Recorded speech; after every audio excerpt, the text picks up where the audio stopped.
Hello, watch obsessives. I want to tell you my dilemma with Quartz watches. I have some beautiful ones. Thursday, I wore this beautiful Seiko tuna on a super engineer bracelet. I wore this to work, and it's just such a beautiful watch.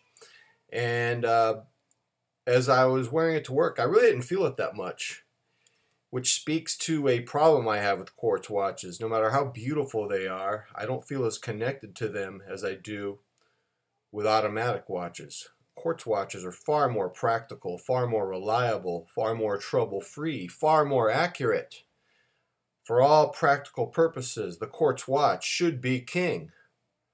But on some other level, I don't feel connected to them. So here's the story. I'm coming home from work, and I get home, and I wanted to take this Seiko tuna off right away and put on a much cheaper watch, about half price, less than half price. I wanted to put on my similarly sized Seiko 3rd Generation Black Monster SRP 637. And there's my dilemma. I have some very nice quartz watches that I just don't feel that connected to, even though they're beautiful. Good luck selling this, the Seiko SBDL021 Fieldmaster. Don't wear it very much. Here's the Echozilla quartz on shark mesh. What a beautiful watch. Don't feel as connected to it as I do my my automatic watches. Here's a quartz watch that I will not sell. It's off limits. The very unique black Citizen Pro Master Sky. There's no way I can sell this black oily charcoal color. So there's some watches that are off limits. And frankly, if I had to sell the silver one, it would be tough because the detail is just exquisite. I don't know.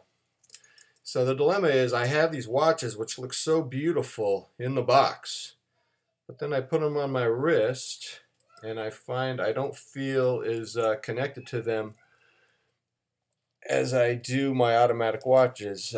Speaking of automatic watches, I want to thank Johnny at Johnny Casual Enterprises for encouraging me to keep my my automatic Citizen Grand Touring sport model with the blue dial.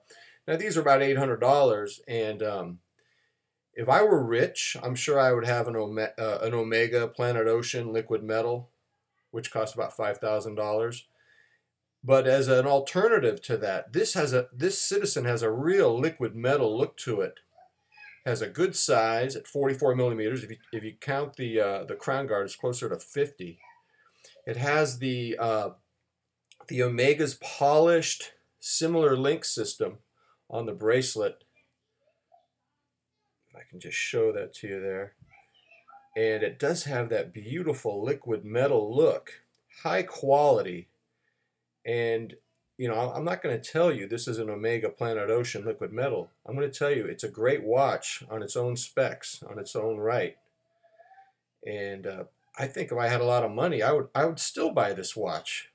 But don't get me wrong, I would have an Omega as well. But this watch is a good, cheaper alternative to the Omega, but it's also a good watch on its own right. Highly recommend this.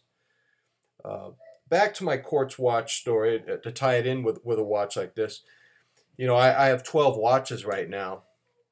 And if I were to sell 4 of my quartz watches, it would really free me up. It would really free up my wrist time to wear my automatics more. And so that's the watch obsessive dilemma.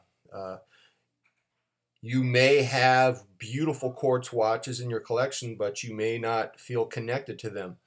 There's been some debate lately, you know, are quartz watches good, bad, or whatever?